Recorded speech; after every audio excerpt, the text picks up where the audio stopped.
오늘 살펴볼 말씀은 레위기 4장 1절부터 12절까지입니다.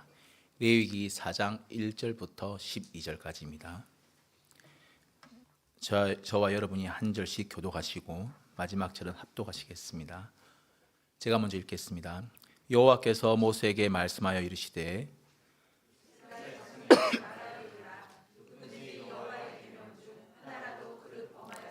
만일 기름 부음을 받은 제사장이 범죄하여 백성의 허물이 되었으면 그가 범한 죄로 말미암아 흠없는 수송아지로 속죄 제물을 삼아 여호와께 드릴지니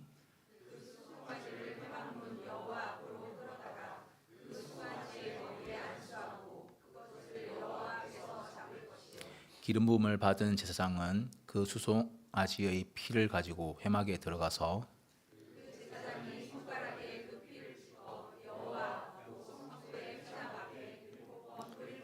제사장은 또 그 피를 여호와 앞 곧 회막 안 향단 뿔들에 바르고 그 송아지의 피 전부를 회막 문 앞 번제단 밑에 쏟을 것이며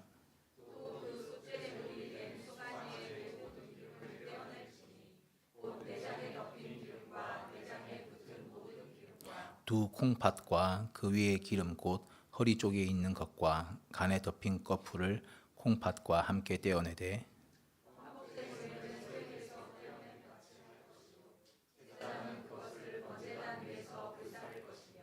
그 수송아지의 가죽과 그 모든 고기와 그것의 머리와 정강이와 내장과 똥 곧 그 송아지의 전체를 진영 바깥에 버리는 곳인 정결한 곳으로 가져다가 불로 나무 위를 사르되 아멘. 레위기 4장은 속죄제라고 부르는 정결제에 대한 본문입니다. 레위기 4장에는 기름 부음 받은 제사장과 이스라엘 온 회중과 족장과 평민의 한 사람의 속죄제를 설명합니다. 오늘 우리가 살펴볼 부분은 대제사장의 속죄제입니다. 이를 통해서 구별된 자들이 감당해야 할 두려움과 그 설렘이 어떤 것인지에 대해 살펴보고자 합니다. 본문을 자세히 한번 살펴봅시다. 4장 2절입니다. 이스라엘 자손에게 말하여 이르되 누구든지 여호와의 계명 중 하나라도 그릇 범하였으되 여호와 하나님께서 모세에게 말씀을 하시는데 그 청중이 이스라엘 자손입니다. 그리고 속죄제를 드려야 하는 그 죄의 빈도는 하나라도 그릇 범하였을 때입니다. 2절을 보면 그릇 범하다라는 말은 비고의적으로 범하다라는 말입니다. 이는 과실로 인한 죄 혹은 무지로 인한 죄를 포함합니다. 이 죄의 반대말은 오만하게 지은 죄를 말합니다. 3절 보겠습니다. 기름 부음 받음을 받은 제사장이 범죄하여 백성의 허물이 되었으면 그가 범한 죄로 말미암아 흠없는 수송아지로 속죄 제물을 삼아 여호와께 드릴지니. 본문에 기름 부음을 받은 제사장이란 대제사장을 말합니다. 본문에 흠없는 수송아지란 소의 종류 중에 수소를 말합니다. 1절부터 3절까지를 요약해 보면 이렇습니다. 대제사장이 비고의적으로 죄를 하나라도 지었을 때 그 죄는 백성에게 허물이 되고 그 죄에 대한 속죄 제물은 흠없는 수소이다 이 말입니다. 오늘 본문에서는 다루지 않았지만 레위기 4장 뒷부분에 나오는 다른 사람들의 속죄제와 비교를 해보면 이 이해를 하는데 도움이 됩니다. 죄의 책임 부분을 한번 생각해 보면 레위기 4장 13절, 22절, 27절 이유를 보면 이스라엘 온 회중이 혹은 족장이나 혹은 평민 중 한 사람이 죄를 범했을 때는 그 죄가 백성의 허물이 되지 않습니다. 대제사장은 백성의 허물이 된다고 분명히 본문에 적혀 있습니다. 속죄 제물의 종류를 보면 이스라엘 온 회중이 범죄했을 때는 수소를, 그리고 족장이 범죄했을 때는 흠없는 숫염소를, 그리고 평면의 한 사람이 범죄했을 때는 흠없는 암염소나 흠없는 어린 암양이라고 적혀 있습니다. 레위기 5장 7절 이유를 보면 가난한 사람의 경우에는 집 비둘기나 산 비둘기 2마리를 속죄 제물로 드릴 수 있었고, 이것도 안 되는 가난한 사람의 경우에는 고운 가루 10분의 1 에바 약 2.2리터 정도를 속죄 제물로 드릴 수 있었습니다. 지금까지 살펴본 부분을 정리해 보면 대제사장의 죄는 죄의 책임과 속죄 제물의 가치가 다르다라는 걸 알 수 있습니다. 그의 죄는 온 백성 전체의 허물이 될 만하고 가장 가치 있는 제물인 수소를 드려야 한다. 그 정도의 죄이다라는 말입니다. 다시 본문을 한번 보겠습니다. 레위기 4장 4절부터 12절까지는 속죄제를 드리는 모습을 묘사하고 있습니다. 6절 보겠습니다. 그 제사장이 손가락에 그 피를 찍어 여호와 앞 곧 성소의 휘장 앞에 7번 뿌릴 것이며, 본문에서 그 제사장이라는 단어는 단수입니다. 그러니까 범죄한 그 대제사장 자신이 홀로 자신의 속죄제를 감당해야 한다라는 말입니다. 반면에 레위기 4장 35절에 보면 제사장이 등장하는데, 이때는 이 제사장은 한 명 제사장을 말하는 것이 아니라 제사장 직분자들을 말합니다. 레위기 9장 9절 보면 속죄제를 돕는 자들이 아론의 아들들이라고 말하면서 제사를 집행하는 이 사람이 여러 명인 것을 알 수 있습니다. 속죄제물의 핏뿌림의 범위를 한번 생각해 보면 대제사장의 속죄제는 휘장 앞까지였습니다. 휘장 안쪽을 이제 들어가면 지성소가 나오는데 그까지는 들어가지 않습니다. 왜냐하면 지성소는 레위기 16장을 보면 대속죄일에만 들어갈 수 있기 때문입니다. 13장 이후에 보면 온 이스라엘 회중이 범죄했을 때 그때도 휘장 앞까지만 피를 뿌립니다.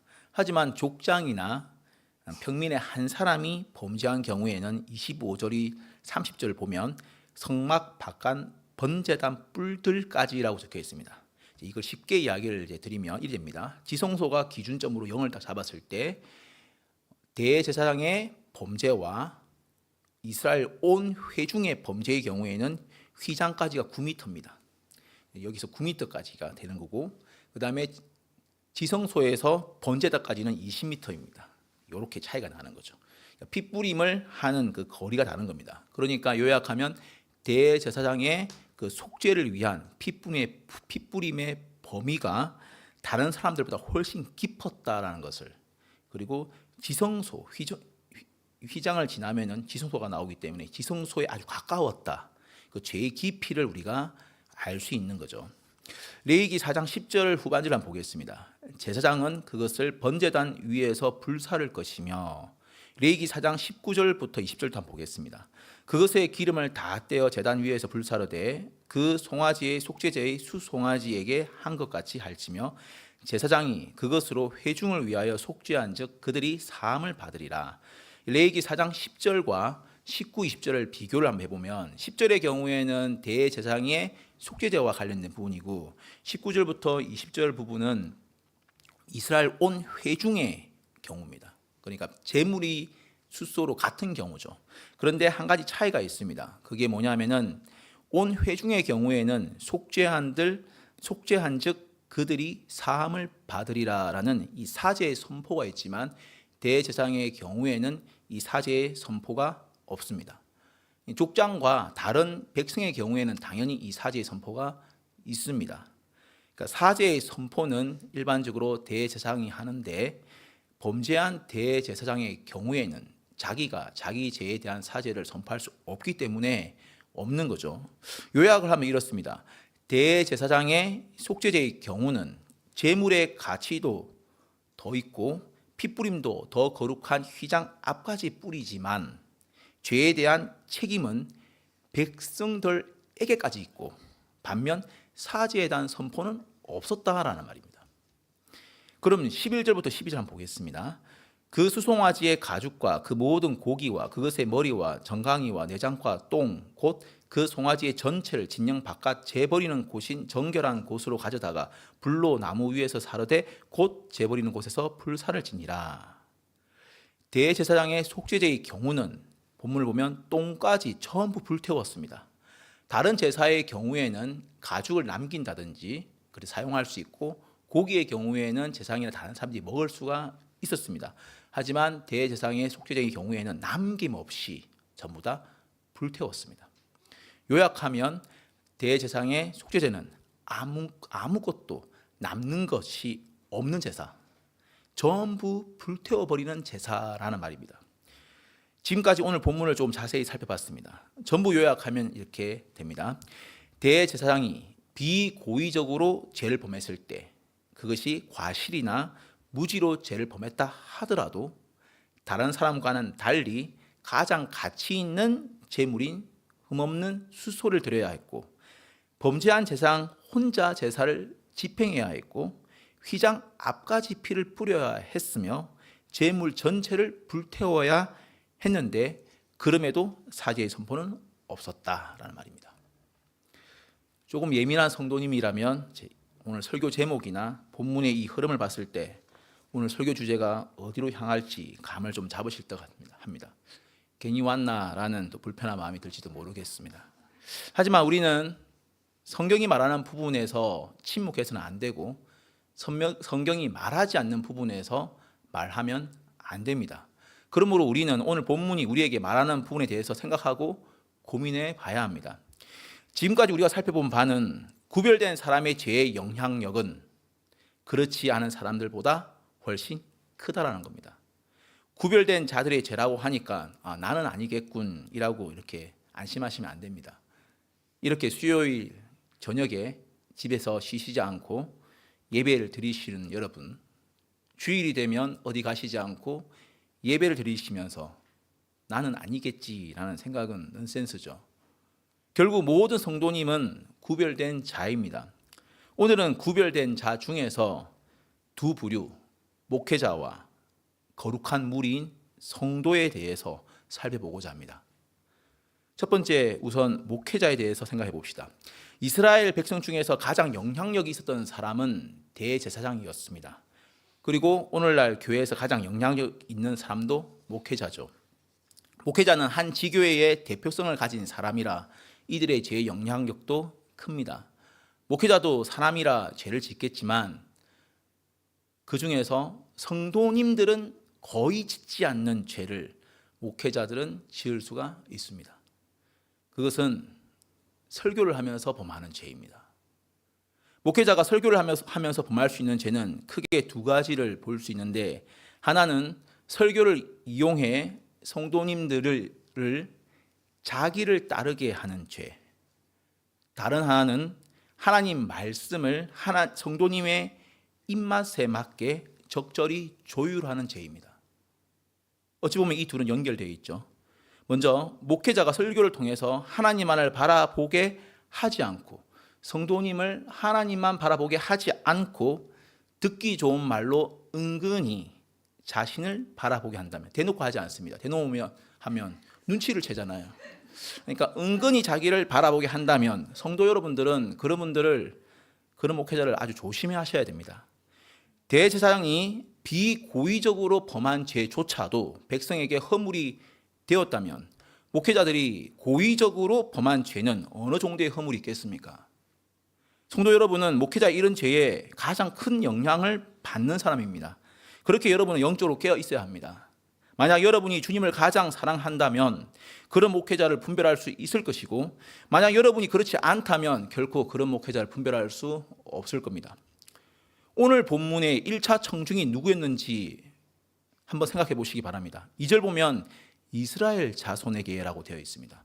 이스라엘 자손은 모세의 말을 듣고 대제사장의 죄의 그 심각성을 알아야 했습니다. 여러분도 목회자의 죄의 심각성을 알아야 합니다.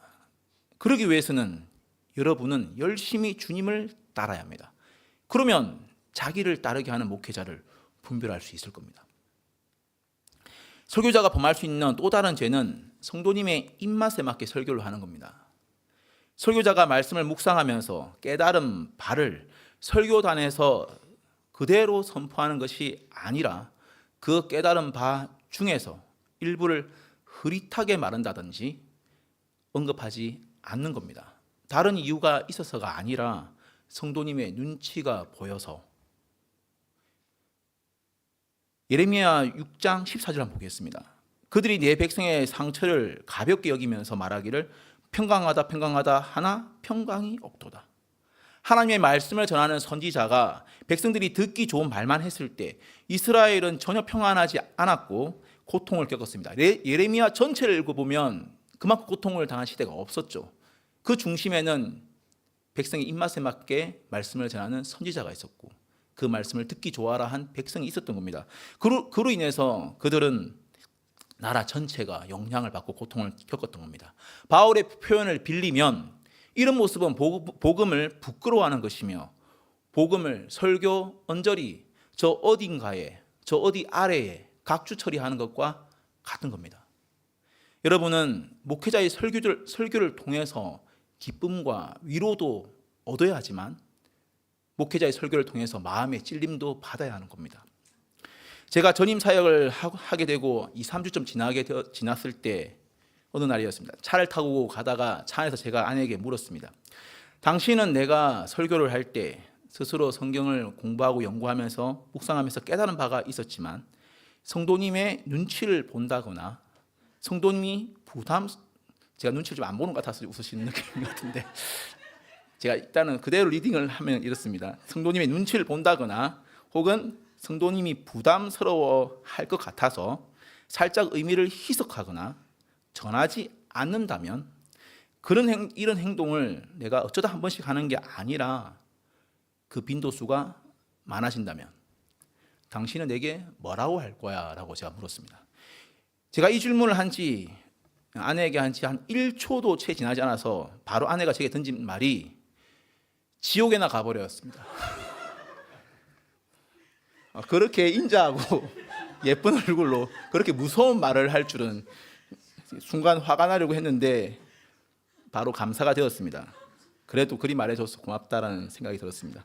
성도 여러분, 말씀을 연구하면서 하나님께서 깨닫게 하신 그 부분을 설교단에서 전하고 싶지 않은 목회자가 얼마나 되겠습니까? 그들 대부분은 부와 명예를 쫓기보다 하나님에 대한 사랑과 열정과 부르심을 쫓았기 때문에 그 설교단에서 있지 않겠습니까? 이런 그들이 설교단에서 여러분의 눈치를 보고 여러분의 입맛에 맞는 설교만을 한다면, 그래서 죄를 범하게 된다면 어떻게 해야 될까요? 이들이 이런 죄를 범하지 않게 하는 방법이 정말 하나 있습니다. 여러분이 원해야 합니다. 우리에게는 오로지 성경이 말하는 바를 그대로 전하면 됩니다. 우리는 하나님께서 당신들을 통해서 성경이 말하는 바를 듣고 싶습니다.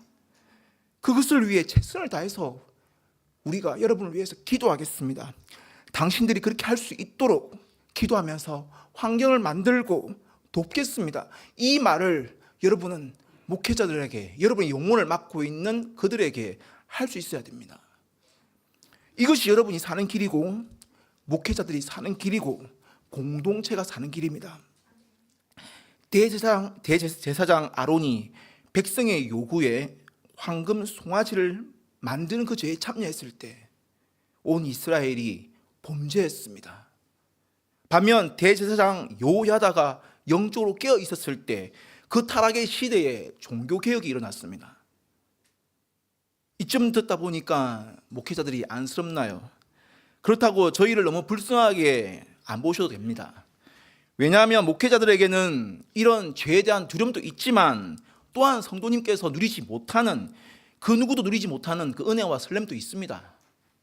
말씀을 연구하면서 진리를 발견할 때 그 설렘, 말씀과 씨름하면서 자신을 돌아보고 반성하면서 더디지만 조금씩 성장하고 있는 그 자신을 발견하는 설렘, 선포되는 말씀을 통해서 성도님들의 신앙이 성장하고 있다는 것을 눈으로 직접 목도했을 때의 감격, 이 모든 사역을 다하고서라도 나는 무익한 종이니 우리가 마땅히 해야 할 일을 한 것뿐이라면서 주님 만나기만을 고백하는 그 소망하는 설렘, 이 엄청난 설렘과 기쁨은 하나님께서 자신의 말씀을 맡긴 종들에게 주는 것이니 이것으로 우리의 두려움을 극복할 수 있습니다.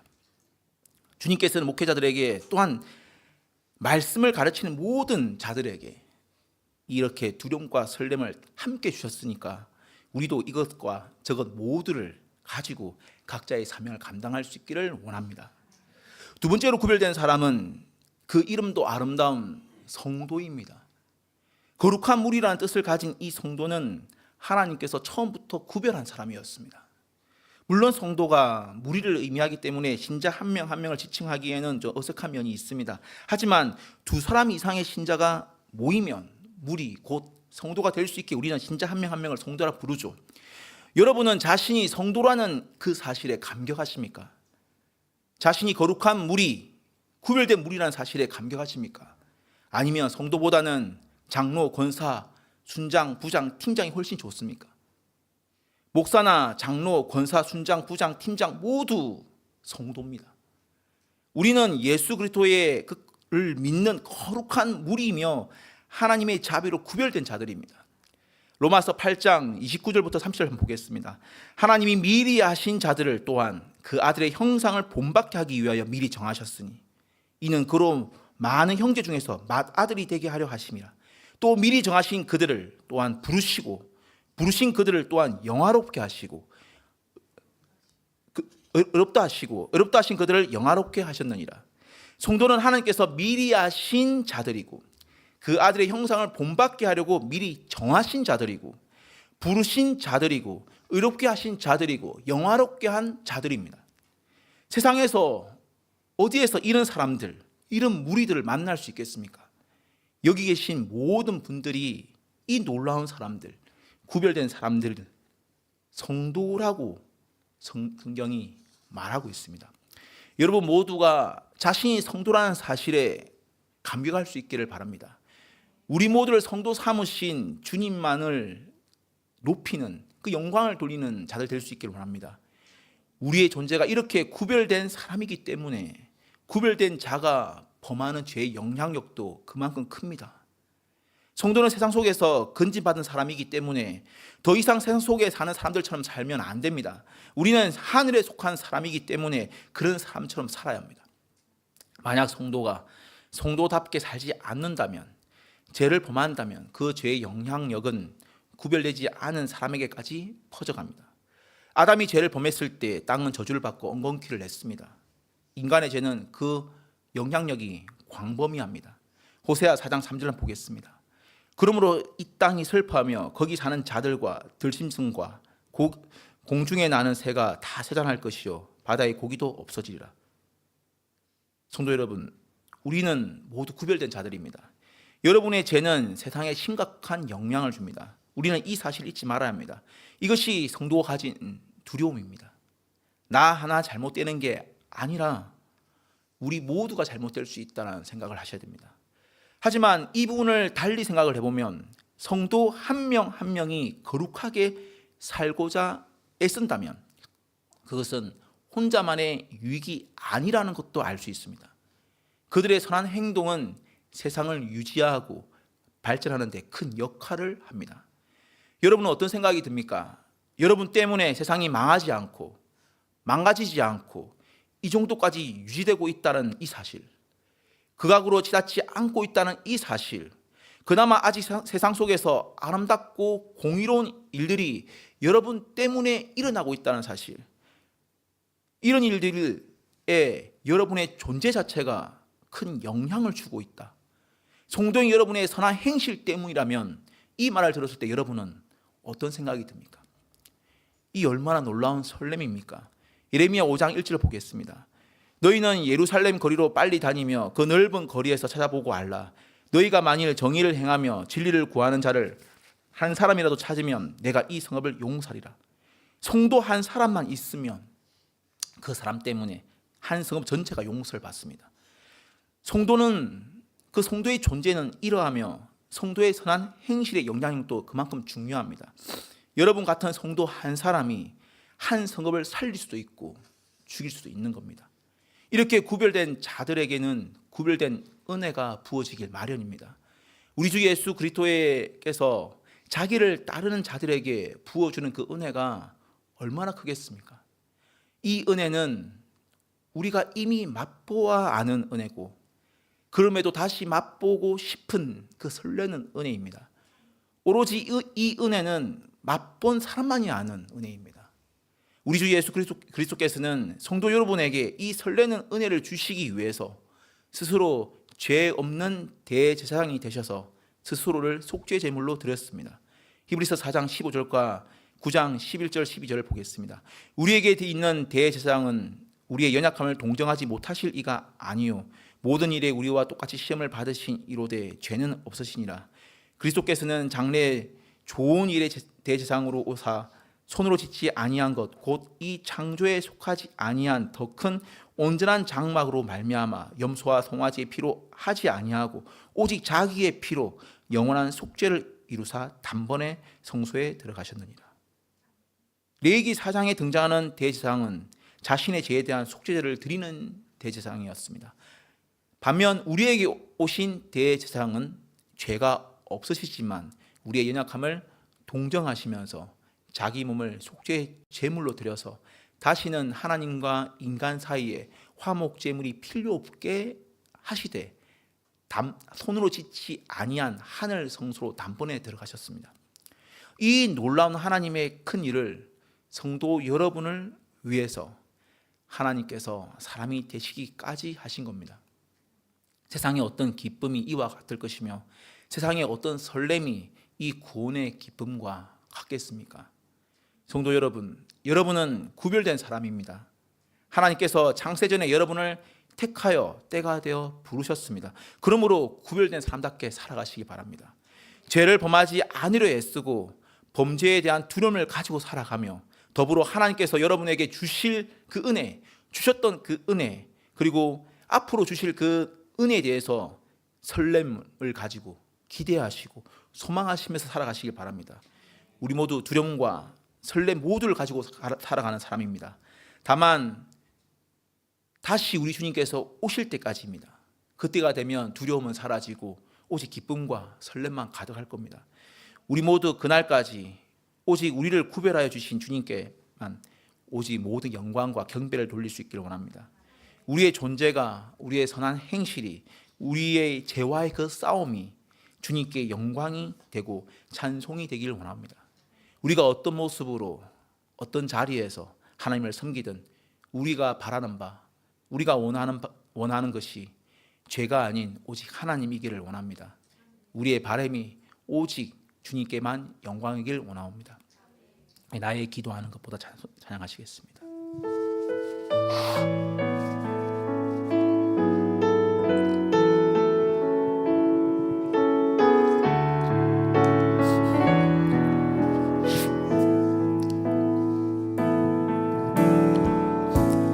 나의 기도하는 것보다 더 응답하실 하나님, 나의 생각하는 것보다 더욱 이루시는 하나님, 우리 가운데 역사하신 능력대로 우리들의 강구함을 넘치도록 능히 하신 주님께 모든 영광과 존귀 찬양과 경배를 돌릴지어다.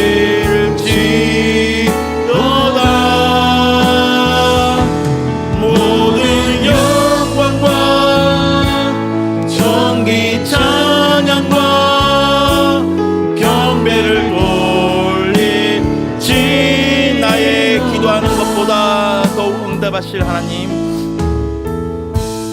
나의 기도하는 것보다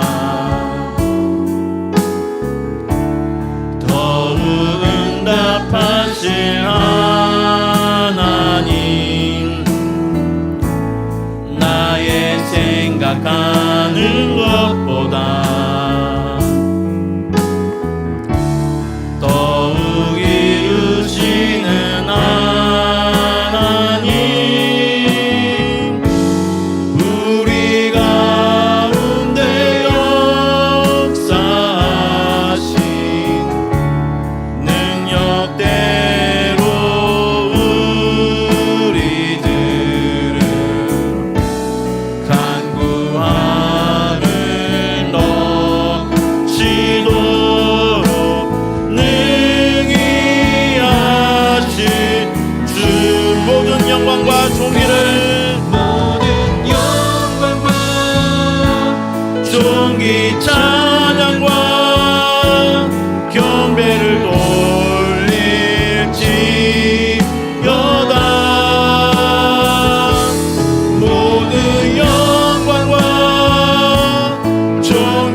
동탄드림교회 말씀의 봉사자들을 위해서 기도하기를 원합니다.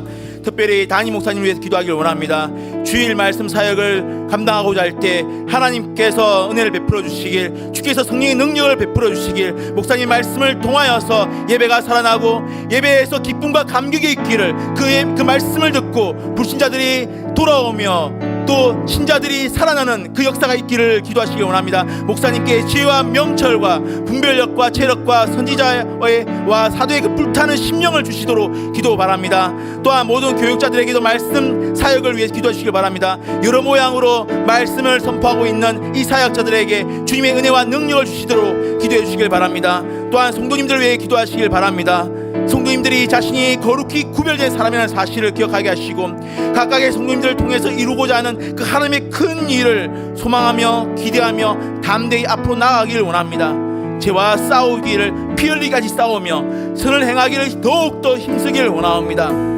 또한 교회의 모든 또 몸과 마음이 아픈 또 관계가 아픈 이 사람들 성도님들을 위해서 기도하시길 원합니다. 하나님께서 우리에게 생명과 모든 기쁨을 주셨듯이 하나님께서 우리에게 고난을 겸하여 주시는데, 주님, 우리가 바라기에는 너무나 큰 고난을 주지 마시고 너무 오랫동안은 주시지 말아 주옵소서. 이들의 눈물을 닦아주시고 이들의 고통을 건져주시고 주님, 이들의 아픔을 어루만져 주옵소서. 그리하여서 이 성도님들께서 이 고난으로 말미암아서 이 모든 신의 고통을 알미암아서 병으로 말미암아서 시험에 들지 않도록 주님께서 이끌어 주시도록, 주님께서 새 힘을 주시도록, 치료의 손길을 놔 주시도록, 주님께서 이들을 온전히 위로해 주시도록, 우리가 이 모든 기도 제목을 가지고 다 함께 주여 한번 부르시고 기도하시겠습니다. 주여, 하나님 아버지 은혜를 베풀어 주옵소서. 주님, 동탄드림교회 모든 말씀 사역자를 위해서 기도합니다. 하나님, 특별히 담임 목사님을 위해 기도합니다. 목사님을 통해서 선포되는 모든 말씀들이 하나님의 말씀답게 전해질 때 듣는 모든 말, 우리가 사람의 말로 듣지 아니하고 하나님의 말씀으로 듣고 아멘으로 화답하게 하여 주옵소서. 사람의 말이 아니라 하나님께서 그 설교단에서 목사님의 입술을 통하여서 하나님의 말씀을 선포하실 때 우리 모두가 하나님의 말씀으로 듣게 하여 주옵소서. 우리 모두가 하나님의 말씀으로 듣게 하여 주옵소서. 그 말씀이 우리 귀에 듣기 좋은 말씀이든 그것이 듣기 싫어하는 말씀이든 목사님을 통해서 선포되는 모든 말씀이 하나님의 말씀이라는 그 마음을 가지고 우리가 그 말씀을 듣고 행하고 순종하게 하여 주옵소서. 주일 말씀 사역을 통하여서 선포될 때 하나님께서 이 교회를 통하여서 모든 잃어버린 자들이 돌아오게 하여 주시고 또 성도들이 영혼이 깨어나게 하여 주시고 그 마음의 두려움과 기대가 같이 날 수 있기를 원합니다. 하나님, 목사님께서 말씀을 선포하고자 할 때 사자의 신경과 강한 마음을 하여 주옵소서. 말씀을 연구하고자 할 때 필요한 지혜와 명철과 분별력을 하여 주옵소서. 체력을 주옵소서. 선지자들에게 부으셨던 그 불타는 심령과 그 마음과 그 영혼에 향한 우리의 열정들을 사도들에게 부어주셨던, 그리고 교회사 속에서 많은 주님의 종들에게 부어주셨던 그 학자의 혈을 주님께서 이 목사님께도 부어주시길 원합니다. 그래서 우리 동탄드림교회가 말씀이 역사하는 교회, 말씀이 살아있는 교회, 그 말씀이 넓고 불들 일어나는 교회가 되게 하여 주옵소서. 그래서 모든 성도님들이 그 말씀으로 인하여서 회복되고 그 말씀으로 인해서 살아갈 수 있기를 원합니다. 하나님 아버지, 또 담임 목사님을 도와서 옆에서 말씀을 봉사하고 있는 모든 교육자들 은혜를 베풀어 주옵소서. 이들의 체력을 지켜주시고 이들을 통하여서 모든 말씀이 선포되는 그 자리에서 그 말씀을 듣고 사람들이 살아나고 성도들이 일어나고 회개하고 돌이키는 역사가 있기를 원합니다. 하나님 아버지, 동탄드림교회의 모든 말씀의 봉사자들을 통하여서 하나님의 뜻이 주의 성경에서 말씀하신 모든 바들이 전할 수 있기를 원합니다. 하나님 아버지, 성도님들을 기억하여 주옵소서. 성도님들 모두가 거룩한 성도로 부름받았다는 이 사실을 잊지 않게 하여 주옵소서. 자신이 어떠한 존재인지, 자신이 어떻게 구별된 존재인지를 알게 하여 주옵소서. 그래야 이 사실을 잊지 아니하고 하나님 앞에서 살아갈 수 있기를 원합니다. 죄와 싸우되 피 흘리기까지 싸우게 하여 주시며 또 자신을 또 하나님 앞에서 내어놓으면 하나님께 주시는 그 소망을 기대하며 나아가게 하여 주옵소서. 각 성도님들을 이렇게 통해서 이루고자 하는 그 놀라운 일을 기대하옵니다. 하나님 아버지, 은혜를 베풀어 주옵소서. 성도님들을 통해서 이루실 그 하나님 놀라운 하나님의 그 일을 기대하옵니다. 하나님, 그 때가 언제인지 우리는 알지 못하지만 하나님께서 때가 되면 각각 성도님들을 통하여서 이루실 것이니 주님, 그때 언제까지 낙방하지 않냐고 소망을 가지고 앞으로 나아갈 수 있게 하여 주옵소서. 그리하여 이 성도 한 분 한 분께서 나아가는 모든 길들이 거룩한 길이 되게 하여 주시고 길을 만들게 하여 주시고 이 성도들을 통하여서 세상의 빛과 소금의 칼을 다 감당할 수 있게 하여 주옵소서. 하나님 아버지, 교회에 많은 아픈 사람들이 있사옵니다. 마음이 아프고 감정이 아프고 관계가 아픈 많은 사람들이 있사옵니다. 주님, 이들에게 기쁨을 주셨듯이 고난도 함께 주셨는데 주님 바라기는 그 고난이 너무 길게 가지 않기를 원하옵니다. 그 아픔이 너무 오래 가지 않기를 원하옵니다. 하나님 바라기는 회복시켜 주시고 하나님 바라기는 치유하여 주시고 하나님 바라기는 위로하여 주시옵소서. 그래서 이 교회의 회복의 은혜가 넘치게 하여 주시고 감사가 넘치게 하여 주시고 간증이 넘칠 수 있기를 원합니다. 주께서 어떻게 이 성도님들을 회복시켰는지, 주께서 이 성도님들을 어떻게 보듬어 주셨는지, 어떻게 그 사랑을 드러내 주셨는지 많은 성도님들을 통하여서 그 증거가 전해질 수 있기를 원합니다. 하나님 은혜를 베풀어 주옵소서. 수술 후에 회복 중에 있는 성도님, 또 다쳐서 지금 이제 치료 중에 있는 성도님 모두 붙들어 주시기를 원합니다. 하나님 은혜를 베풀어 주옵소서. 하나님 은혜를 베풀어 주옵소서. 하나님 아버지, 이 동탄에 우리가 아무도 생각하지 못했을 때 주님의 교회를 세우시고 말씀의 사역자를 부르시고 목사님을 통하여서 말씀이 선포되게 하시고 그 말씀을 통하여서 수많은 사람들이 주의 말씀의 꼴을 먹고 나며 자라며 그래야 주님의 사람이 되게 하시니 너무나 감사를 드립니다. 바라기는 앞으로 더욱더 주님의 그 말씀의 은혜가 있기를 원합니다. 동탄드림교회에 말씀이 넘쳐나는 교회, 말씀의 은혜와 그 살아있는 말씀이 선포되는 교회 되기를 원합니다. 특별히 세우신 담임 목사님 가운데 필요한 능력과 지혜와 목자의 심정과 선지자의 그 불타는 마음과 사도들과 또 제자들에게 주셨던 그 넘치는 명철을 목사님께도 부어 주옵소서. 목사님께서 주일 예배 사역을 감당하고자 할 때 그 모든 것들을 감당할 만한 능력을 더하여 주옵소서. 하나님의 말씀을 묵상하고자 할 때 새벽이 오르기까지 묵상케 하여 주시고 이것을 감당할 수 있는 체력을 허락하여 주시고 분별력과 판단력과 모든 이 말씀을 선포할 수 있는 용기를 허락하여 주시옵소서. 담임 목사님을 도와서 또 옆에서 같이 여러 장소에서 말씀을 선포하시는 교육자 여러분들께도 은혜를 베풀어 주셔서 이들을 통하여서 선포되는 모든 말씀을 듣고 각 부서의 모든 영혼들이 살아나며 또 모든 기도회와 예배에 참여하는 모든 사람들이 또 은혜를 받으며 하나님을 알아가는 그 역사 있기를 원하옵니다.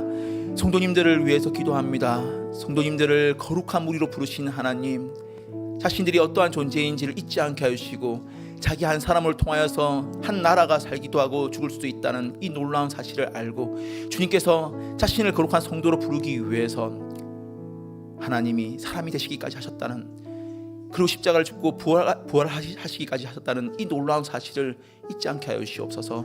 주님, 그래서 이 성도님들을 통하여서 이루실 놀라운 일들을 기대하고 각자 자기에게 주어질 하나님께서 기대하신 그 놀라운 일들을 기대하며 현재에서 앞으로 한 걸음 한 걸음 나아가게 하여 주옵소서. 교회에 많은 한우들이 있사옵니다. 수술 후 회복을 기대하고 있는 성도님들 많이 계시며 다쳐서 지금 또 회복을 기대하고 있는 성도님들 계십니다. 주님께서 치료의 손길을 허락하여 주시고 주님께서 회복의 손길을 허락하여 주시고 주님께서 은혜를 베풀어 주옵소서. 생명을 부어 주옵소서. 세상의 모든 생명이 하나님으로부터 나오니 이 모든 생명이 마음과 몸과 관계가 모든 아픈 분들을 회복시켜 주시기 원합니다. 그리하여 이들이 하나님께서 나를 어떻게 회복시켰는지, 하나님께서 우리를 어떻게 사랑하셨는지, 하나님께서 나를 어떻게 고치셨는지를 증거하는 그 주님의 사랑을 증거하는 그 모습들이 넘쳐나는 교회 될 수 있기를 원하옵니다. 주님께서 이 교회를 주님께서 기억하여 주시며 머리 대신 주님께서 이끌어 가시길 원하옵니다. 모든 것을 감사드리며 예수님 이름으로 기도드립니다. 주기도문 하심으로 예배를 마치겠습니다. 하늘에 계신 우리 아버지여, 이름이 거룩히 여김을 받으시오며 나라가 임하옵시오며 뜻이 하늘에서 이룬 것 같이 땅에서도 이루어지이다. 오늘 우리에게 일용할 양식을 주시옵고 우리가 우리에게 죄 지은 자를 사하여 준 것 같이 우리 죄를 사하여 주시옵고 우리를 시험에 들게 하지 마시옵고 다만 악에서 구하시옵소서. 내게 나라와 권세와 영광이 아버지께 영원히 있사옵나이다. 아멘.